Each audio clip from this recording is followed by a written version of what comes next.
So another entertaining game of the Pacific Nations Cup 2023 comp has come to a close. Samoa taking on Fiji. As you can see to my side, the end score on that contest, 33 points to 19. This game was pretty eventful, back and forth at times, although there are a few big talking points that we will get to in this review. First of all, though, the try scorers for the two teams. Fiji, they were able to get themselves the first try of the match. It was Tevita Ikanaveri off a rolling maul, and that seemed to be somewhere that Fiji were very strong throughout the full 80 minutes. The second try, it was a brilliant pop pass up from Semi Radradra to the man on his outside, Osifu Masi, who was on debut, got himself that try, and he was absolutely ecstatic about being able to score it. Then there was one more try scored quickly by the Fijians, another rolling maul one, and that was Tevita Ikanaveri. But the interesting thing about the start of this match, it was extremely similar to how Fiji started up against Tonga, scoring 3 quick tries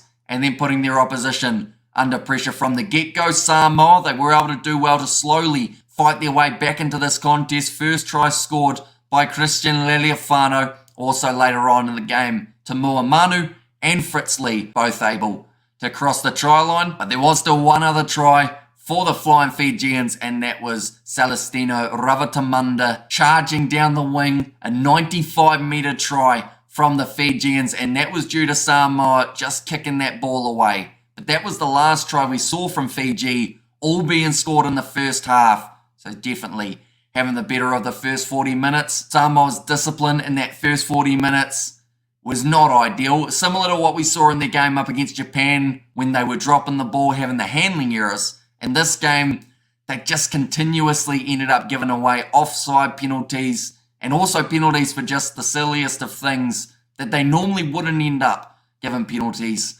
away for. So that helped Fiji have a lot more of the possession early in the game and eventually led to them having that 14-point margin. Second half was a lot better from Samoa though than the Fijians. Fiji seemed to drop off quite a bit, not able to score themselves any tries throughout that second 40 minutes. Whereas Samoa, they were able to start getting that momentum going with Tamua Manu and Fritz Lee both crossing the try line in the later stages of the game. The weather wasn't great for this contest. There was thunder, I believe, in the background, a lot of wind, and then also quite a bit of rain falling near the end of the game. There was even a dog that made its way onto the field near the end of the contest, but I said that that was just to cover the kicking option from the Samoans.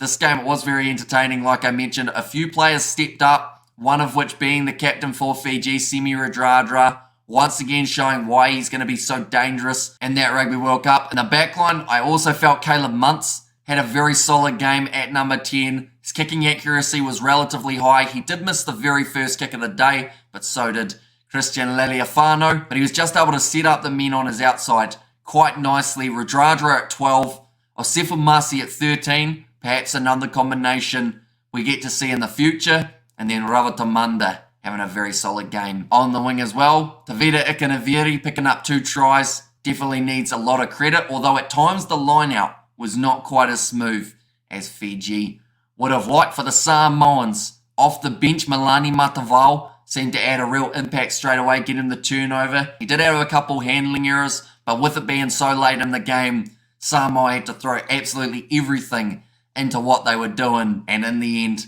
just wasn't quite enough. I felt Chris Vui was also relatively strong throughout this game, getting a couple crucial line-out turnovers, being physical out there with some big shots. The loose forward trio for Samoa, and in fact you could say to a certain extent for Fiji as well, didn't quite perform the way that we did expect them to. For Fiji, they did have the trio of Meri Dirialangi, Valive Mira and Viliami Mata. Now of those 3, I felt Mata really was prominent. Other than that though, we didn't really see a huge amount of Dirialangi, although he did get a couple big hits in every once in a while. For the Samoans, Stephen Luatua, I don't think we saw that man nearly as much as we would have liked to. Number 7, Jack Lamb, same with him, didn't really see too much of him. And then Fritz Lee, he had a relatively strong game for the Samoans as well. So it seemed to be the number 8s were the ones finding success. With the way that this game went, it actually means that Fiji, they now sit on 9 points overall in the Pacific Nations Cup standings. The only team that can catch them from here will be Japan, but that is if